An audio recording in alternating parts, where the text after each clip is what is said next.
c'est pas facile. C'est vraiment pas facile. Les gars, j'espère que vous allez tous très bien. Compliqué d'être positif, mais on va l'être parce que le Barça a perdu ce soir. Je vais essayer d'égayer cette vidéo, d'essayer de tirer des points positifs de ce match, de cette vidéo, de cette expérience, parce que comme vous l'avez vu, j'étais au match avec Loguito en plus, un abonné.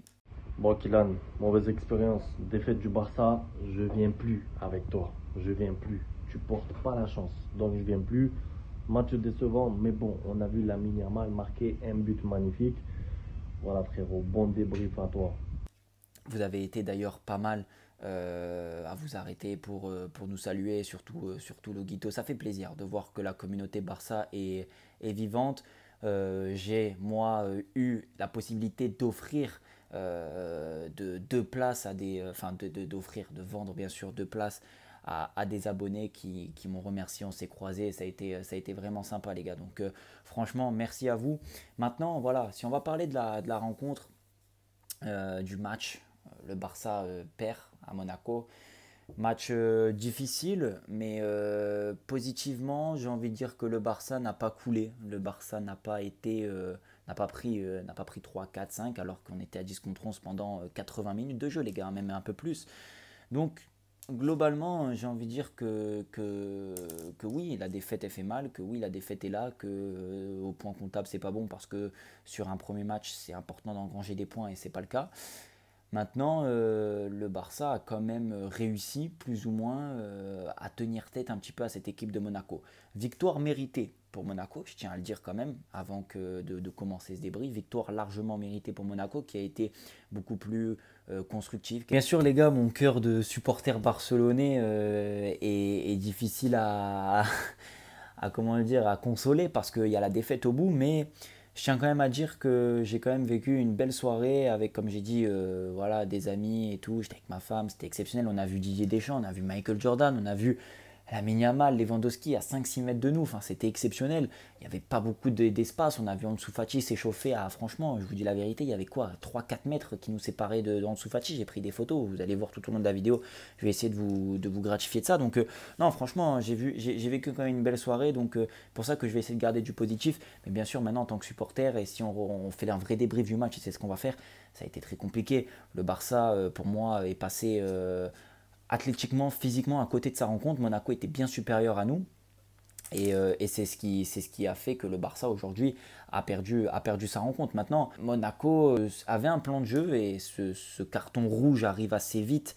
Et d'ailleurs, Ter Stegen et Eric Garcia, je ne vais pas en discuter parce que c'est pas, c'est des erreurs qui sont pour moi inutiles et bêtes. Et les erreurs du passé, notamment de l'année dernière face au PSG, n'a pas été digérées. Là, tu dois laisser le 1 contre 1 à Ter Stegen et limite, Ter Stegen ne doit pas aussi faire cette passe. Donc, c'est fautif des deux côtés, de Ter Stegen et d'Eric Garcia. Mais ce que j'en veux à Ter Stegen, c'est pas ça, c'est le fait qu'il a mis l'équipe en difficulté, même après sa boulette en fait. Parce qu'il y a le carton rouge, certes, ça n'amène pas de but, mais 3 minutes après, on prend ensuite le premier but. Ensuite, on a une réaction qui est plutôt positive d'ailleurs, et c'est pour ça que j'ai dit que le Barça, je vais essayer de garder du positif, le Barça a été à réaction et n'a pas coulé. Lamine Yamal, bon, voilà, Lamine Yamal, c'est le meilleur joueur du monde actuellement, hein, je le dis clairement, je pèse mes mots. Il est très impressionnant. Marque un but quasiment en solitaire où voilà, il y va tout seul et puis exceptionnel. D'ailleurs, je vous invite si vous avez la possibilité, les moyens et le temps d'aller voir un match en vrai de vos idoles ou des grandes équipes, des grands clubs, parce qu'en vrai ça va 3000 à l'heure devant vous, c'est un niveau exceptionnel. J'ai eu la chance de voir le but de Lamine Yamal en vrai, en direct, c'est incroyable, ça va à une vitesse exceptionnelle. Donc j'ai eu l'occasion de vibrer sur ce but, les gars, on va quand même le dire. On a tous vibré devant ce but-là, donc exceptionnel. Et j'en venais, ce que j'en veux à Ter Stegen, c'est le fait qu'après cette première boulette, il a continué à enchaîner les difficultés, enfin de mettre ses coéquipiers en difficulté. Alors est-ce que c'est un plan de jeu du coach ou une idée que le Barça voulait suivre? Mais Ter Stegen, je l'ai senti un peu la tête sous l'eau après son erreur. Et il a continué à faire la passe, vous savez, classique dans l'axe à Pedri, et Pedri qui écarte sur le côté. Sauf que cette passe, elle a été lue et comprise par Monaco. Donc du coup, ça fait qu'on a été mis en difficulté, qu'on fait des courses inutiles, qu'on défend. Et le Barça se sabote tout seul, tout simple, se sabote, j'en sais rien. Et ça, c'est compliqué. surtout quand tu le vois en direct, tu te dis mais pourquoi il fait cette passe? Allonge, va chercher plus loin, va gagner le deuxième ballon. Je ne sais pas, le plan de jeu, je n'ai pas trop compris, surtout après le carton rouge. Mais voilà, ça a été fait, ils sont restés, c'est peut-être aussi une forme de respect, de rester avec nos idées et ne pas changer d'un coup parce qu'il y a un fait de jeu.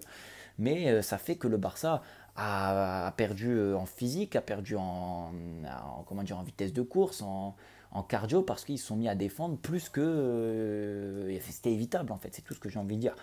Donc voilà, première mi-temps compliqué, mais on revient quand même. Et je me suis dit, j'ai de l'espoir, moi. Comment se dire, les gars, qu'on n'a pas d'espoir quand je vois le Barça répondre de cette manière et surtout bien finir plus ou moins la première période avec beaucoup d'expérience en prendre le deuxième but. Ils n'ont pas pris le deuxième but avant la mi-temps. Donc j'ai de l'espoir. Sauf que le problème, c'est que les 5 premières minutes sont très compliquées, on subit beaucoup. Et les 5-6 autres à la 55e, c'est nous qu'on avait les occasions, c'est nous qu'on avait les opportunités. Mais le problème et la différence qu'il y a eu aujourd'hui entre Lewandowski, Rafinha de ce soir et Lewandowski, Rafinha il y a quelques jours face à Girona, c'est qu'on n'a pas su garder les ballons là-haut et que Zakaria et les défenseurs de Monaco ont mangé Lewandowski physiquement et athlétiquement. Et donc on n'a pas su garder les ballons en hauteur, on n'a pas su être aussi assez lucide et très juste sur la dernière passe. Surtout avec Koundé et Rafinha, ils ont 2-3 centres qui doivent mieux finir. Et puis on ne peut pas compter que sur Lamine Yamal sur ça. Donc ça, c'était aussi un problème tactique et le fait que Lewandowski et Rafinha, ce n'était pas leur jour. Donc voilà, la deuxième mi-temps s'est annoncée très compliquée et puis Monaco a joué sur nos faiblesses avec un ballon en profondeur, avec une entrée d'un joueur aussi qui va très très vite. Ballon en profondeur, mal lu par Koubarsi, il se fait prendre dans le dos, Ter Stegen est mal placé pour moi, même si je ne suis pas gardien, il se prend un but, et puis voilà, la balle arrive très fort, je pense qu'il peut mieux faire, mais c'était mérité de toute façon pour Monaco qui avait quand même beaucoup plus d'action que nous, beaucoup plus de sérénité, beaucoup plus de maîtrise de balle et d'occasion franche. Ter Stegen en sort quand même 2-3, Koubarsi fait 2-3 gros sauvetages aussi, donc on ne peut pas en vouloir à Koubarsi pour moi ce soir. Pour moi, Ter Stegen a mis en difficulté l'équipe. Je ne dis pas que c'est sa faute, mais il a mis en difficulté l'équipe du Barça en étant capitaine. C'est difficile de s'appuyer là-dessus. Et puis après, très difficile de revenir dans le match, sachant que je trouve que Flick a fait des changements assez tard et surtout a un peu abandonné l'idée d'égaliser ou d'aller remporter le match une fois que le deuxième but était inscrit. Il a sorti Lewandowski, il a sorti Yamal à la 72e ou 70e, il a fait rentrer beaucoup de jeunes et c'est là qu'on parlait justement de profondeur de banc, qu'on manquait beaucoup de joueurs, Gavi n'est pas là, Fati n'est pas en forme, Dani Olmo est blessé, De Jong n'est toujours pas là, donc très compliqué de s'appuyer sur le banc et on perd en qualité, on perd en expérience. Ça devient très compliqué, la Ligue des Champions, les gars, qu'importe les équipes que vous affrontez, c'est niveau Champions League. Voilà, rigueur, niveau, il faut être à 100%. Et les joueurs, on ne peut pas leur en vouloir, c'est des jeunes joueurs qui ont 16-17 ans, donc très difficile de faire un point là-dessus.